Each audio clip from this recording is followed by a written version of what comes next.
I'd like to do a song that, or a piece of music that's just a pure expression of joy, like a celebration of existence.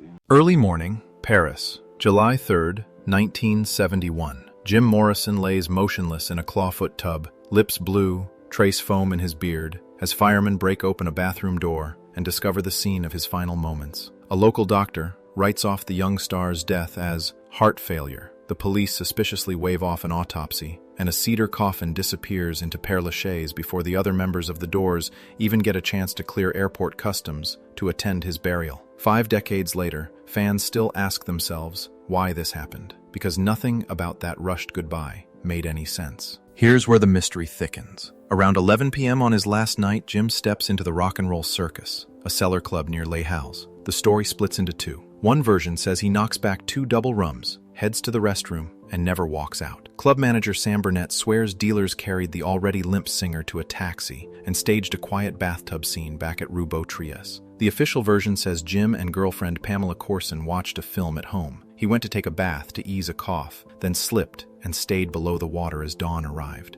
2 stories, 2 hours, no autopsy, only a sealed file that invites every curious ear to lean closer. A highway in New Mexico offers the first shadow. Jim was 4 when his father's Plymouth slowed for a truck crash that scattered Native American workers along the shoulder. Family testimony says the boy believed their spirits climbed into him. Real or not, the story predicts a lifetime spent dancing with death. Born James Douglas Morrison in December 1943, he followed his father's Navy postings from Florida to California. Books became his anchor through all of this. By grade school, he quoted Poe. By high school, he recited T.S. Eliot from memory. Desks bored him. Metaphysics thrilled him. Teachers called him brilliant and impossible. Senior year classmates also remember his locker plastered with clipped headlines about plane crashes and roadside wrecks.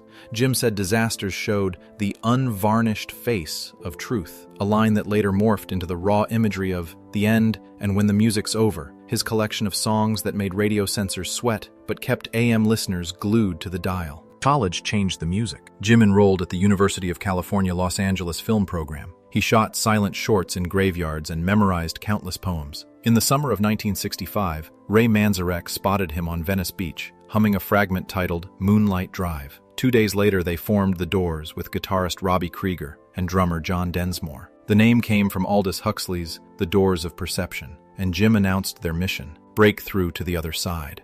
Club residencies on the Sunset Strip turned to mainstream frenzy when Light My Fire topped national charts in July 1967. NBC invited the band to The Ed Sullivan Show. A producer asked Jim Morrison to drop the line, "Girl, we couldn't get much higher," from Light My Fire as it alluded to drug use. Jim nodded and agreed, stepped on stage and belted the forbidden line directly into the camera. Sullivan banned them for life, and their record sales doubled overnight. The fame came hard and fast, arriving with handcuffs. Arrests followed shortly after in New Haven when Jim mocked a police officer who had maced him backstage. The Federal Bureau of Investigation opened a growing file on him, headlined Potential Inciter. Bureau memos detail undercover agents counting beer bottles at shows, noting every time Jim used the word revolution on stage. One agent complained the singer channels a cult hero persona that undermines respect for authority. That line alone earned Morrison a permanent spot on Hoover's weekly briefing sheet. Trouble peaked in Miami, 1st of March 1969. Jim stumbled on stage drunk, challenged the crowd,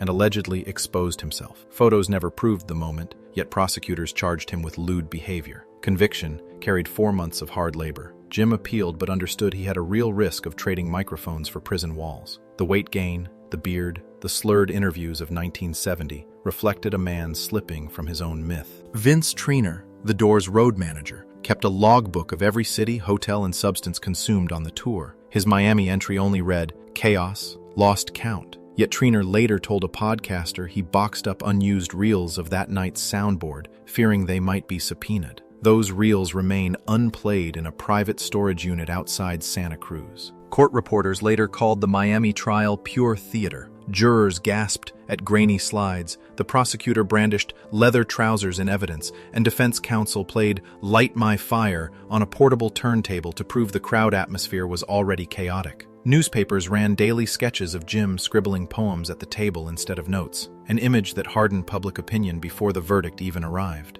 Late 1970 letters that Jim mailed from Los Angeles, now housed in the Michael McClure archive at UC Berkeley, show him griping about persistent bronchitis, the impacts of the trial, and musing that Europe might, quote, clear his lungs. Fan lore even claims an unreleased note jokes he's up to 185 pounds, most of it bourbon, but researchers who have seen the file say no such line appears in the cataloged pages.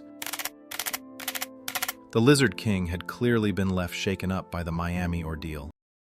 Recording, LA Woman that winter felt like a last call. Producer Paul Rothschild quit early on, calling the early mixes cocktail music. Engineer Bruce Botnick took over then to finish the project. Jim recorded Riders on the Storm in a single take, layering a whispered track beneath the main vocal, thunder rumbling in studio speakers. Between sessions, he told friends he dreamt of Paris, of poet cafes and quiet streets. Morrison dreamt of a break that could save him. He flew to France on the 11th of March 1971 with his companion, Pamela Courson. In Paris, they rented a third-floor walk-up at 17 Rue Beautreillis, a narrow lane in the Marais. Jim grew a full beard and swapped leather pants for wool coats. Days started with espressos at Café de Flore, then wandering to bookstores along the Seine, and were topped off with cognac and smoke-filled bars. He filled notebooks labeled Paris Journal and The American Night, planning a volume of poetry. Apartment neighbors described late-night pacing above their ceiling beams, followed by blues riffs hummed at barely a whisper. One tenant, Madame Lefebvre, told a documentary crew she banged on the radiator twice in frustration. The next morning, she found a handwritten apology note slid under her door, signed simply Jim. On quiet afternoons, Jim slipped into Shakespeare and Company, a bookshop which was then run by George Whitman, and recited Rimbaud for tourists who did not recognize him. Shop staff remembered a shaggy American who bought the same worn copies of Leaves of Grass 3 times because he kept giving it away to strangers on the quay. Paris also put Jim on the same world as Count Jean de Bretel, an aristocrat who specialized in smuggled Southeast Asian heroin. Count and his partner Marianne Faithfull often entertained Jim and Pamela at the Hôtel de Vendôme, where their friendships and addictions grew deeper. Waitstaff recalled Jim swapping brandy snifters for a battered leather notebook, reading half-finished stanzas aloud while the Count weighed silver vials on a pocket scale. 2 worlds, poetry and powder, sharing the same linen tablecloth, each pushing the other closer to the edge. Faithfull told Mojo magazine in 2014 that Bretil gave Jim the wrong hit. She claimed she warned Jim of the Bad Batch. He shrugged it off as rock stars do, and the Count delivered the product anyway. Bretil fled Paris within hours of Morrison's death and died of his own overdose the next year. It's rumored French police briefly considered interviewing Bretil in Tangier, but dropped the plan when diplomatic cables warned the Count had politically delicate connections. Exactly what those ties were remains classified inside the Quai d'Orsay archives, a detail conspiracy writers cite whenever they map strings between nobility, narcotics, and rock star coffins. Paris nightlife then was a labyrinth of basement clubs, Algerian hash dens, and left-bank lofts where painters swapped absinthe for amphetamines. The Rock and Roll Circus sat at the center of that web, lit by a single red bulb over the door. The place was a global hub where people from dozens of different nationalities and open minds congregated, exactly the sort of place where a potent new batch of freshly imported illicit substances could easily change hands without a ledger or oversight. Jim's last week unfolds in fragments. Monday, he bought blank notebooks at Gibert June. Tuesday, he recorded blues sketches on a portable Nagra. Wednesday, Pamela disappeared to meet the Count. She returned at dawn. Thursday, photographer Alain Ronet joined Jim for Irish coffees at La Palette, noting deep coughing fits. Friday night, Jim entered the Rock and Roll Circus. Manager Sam Bernett later wrote that Morrison vanished toward the restroom with 2 dealers. Burnett says staff forced the door 20 minutes later and found Jim collapsed, foam flecking his beard. Dealers insisted cold water could revive him, loaded him into a taxi, and drove to Rue Beautreillis. Burnett also recalled that one dealer used a hotel towel to wipe the singer's face, an act that may explain why police later found no obvious residue on Jim's beard. It is a small gesture, yet it feeds the theory that someone tried to remove any trace of what really dropped a 6-foot poet to the floor. The official timeline tells another story. Pamela told police Jim woke coughing around 2 a.m., asked for a warm bath, and put on a Sam Cooke tape. She rested on the sofa and dozed off. At 6 a.m., she found him unresponsive. Firemen were at the scene within 10 minutes. Dr. Max Vasile, the man who confirmed Morrison's death, saw no sign of foul play and wrote Jim's death down as a heart failure. French law only required an autopsy only if the cause was suspicious. The police closed the case file in less than 6 hours. Attempts to verify Dr. Vasile's credentials hit dead ends. His signature never appeared in the Paris medical directory, and the clinic listed on his paperwork had closed 3 years earlier. Rumors say investigative reporters who chased the lead found only a bakery at the address, another breadcrumb that landed nowhere. The man had no trace. Fire Brigade Captain Michel Leray wrote in his incident sheet that the bathtub water level was only ankle deep, a very odd detail for a man supposedly soaking to ease congestion. Critics of the official theory argue this single line shreds the Home Alone version. Supporters counter that Pamela had already pulled the plug while panicking after seeing Jim's state. It begs the question, why the rush to close the case file in just a few hours? Paris officials feared an overdose scandal that might hurt tourism. Doors manager Bill Siddons wanted news contained to protect record sales. Jim's father, Admiral George Morrison, asked the embassy for a dignified closure. Many interested parties wanted Jim's death's circumstances kept under wraps. By the 7th of July, a few days after Jim's death, just 4 mourners watched cemetery workers lower a zinc-lined coffin containing a dreamer into a simple plot. Ray Manzarek, Robbie Krieger, and John Densmore were still booking flights. The funeral itself lasted 6 minutes. A priest recited Psalm 23. Bill Siddons placed a single red rose on the coffin lid, and Pamela whispered lines from Jim's unpublished poem, The Celebration of the Lizard. Cemetery records show the entire party exited the gates at 9:46 a.m., faster than most tourists finished the walk from Bastille Station to the entrance. Sam Bernett broke silence in 2007 in his book, The End. He insists Jim died on the club floor and was moved. Critics have asked why he waited 36 years to reveal this truth, but his account matches Faithful's warning and aligns with Count Breteul's hurried escape. The Paris police never reopened the case. American authorities stayed silent on the matter. Pamela Courson returned to Los Angeles. She died of heroin toxicity in 1974, leaving no further statement. Her estate fought Jim's parents over publishing control until 1979. Count Breteul's circle scattered,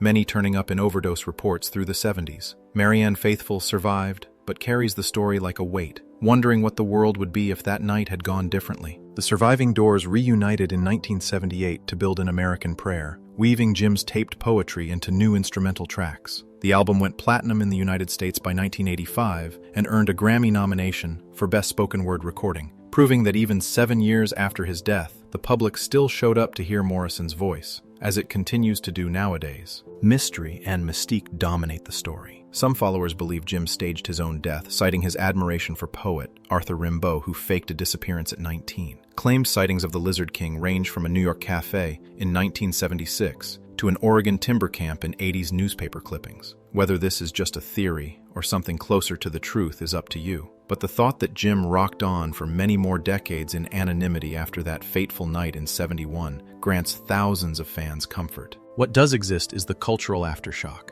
Père-Lachaise welcomes more than 2 million visitors yearly, many stopping first at Plot 30, Division 6, Jim's burial site. Cemetery guards installed a barrier after disrespectful fans chipped at the monument for souvenirs. A bronze bust added in 1981 vanished in 1988 and surfaced only last month during a police raid in Marseille. The recovery generated headlines across 4 continents. More than a decade after his death, the American poet was still making headlines. Streaming numbers rise every early July. Spotify often sees the Doors get mid-year peaks as the anniversary of Jim's passing comes by. The algorithms love a cliffhanger. Podcast series explore each theory in episodic arcs titled Bathtub, Club Stall, or Escape. YouTube creators stitch archival film to modern drone shots of Rue Beautreillis, racking millions of views. Everyone wants to know what happened to Jim, even 54 years later. Unreleased material keeps hope alive for a final clue. Before he died in 2013, Ray Manzarek hinted at a cassette labeled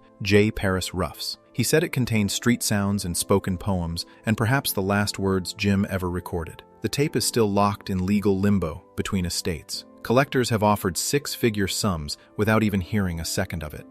HarperCollins added fresh fuel in June 2021 with the collected works of Jim Morrison, a 600-page volume that prints every known Paris notebook written by the American poet, complete with facsimile pages showing coffee stains and margin doodles from Rue Beautreillis. First-run copies sold out within a week, and reviewers at The Guardian noted that several verses matched the cadence of lyrics found on rehearsal tapes, evidence Jim was still chasing song ideas right up to his final week. Calls to exhume the body surface every decade. French law would allow it with family permission, but the Morrison estate refuses, citing respect. Forensic pathologists argue that hair strands could reveal opiate levels even after 50 years. Fans often debate whether disturbance would desecrate the resting place of a great poet who sought to escape from cameras. Senator Jean-Pierre Sueur revived the issue in 2025 with a bill requiring mandatory toxicology whenever a foreign celebrity dies in France. Debate stalled when tourism officials warned that reopening graves could deter pilgrimages, an argument that revealed how commerce now shapes the borders of truth. Yet the mystery survives because it mirrors Morrison's own art. He sang of breaking through,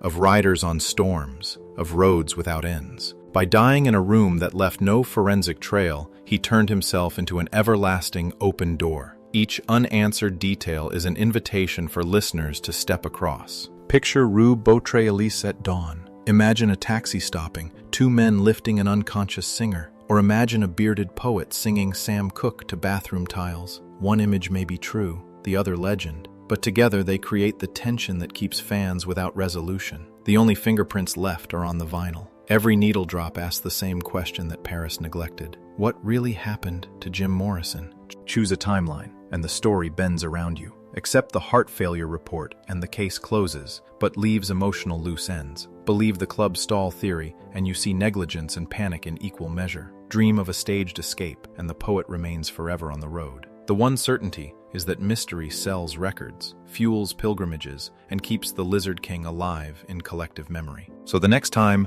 Riders on the Storm drifts through your speakers, remember the unanswered phone call, the sealed coffin, and the taxi that may or may not exist in any file. 5 decades have passed, yet the steam from that Paris bathtub still fogs the glass between fact and legend. And until someone opens a long locked drawer or a family finally says yes to an exhumation, the door stays cracked, music still pouring through, daring every listener to step beyond and find their own ending.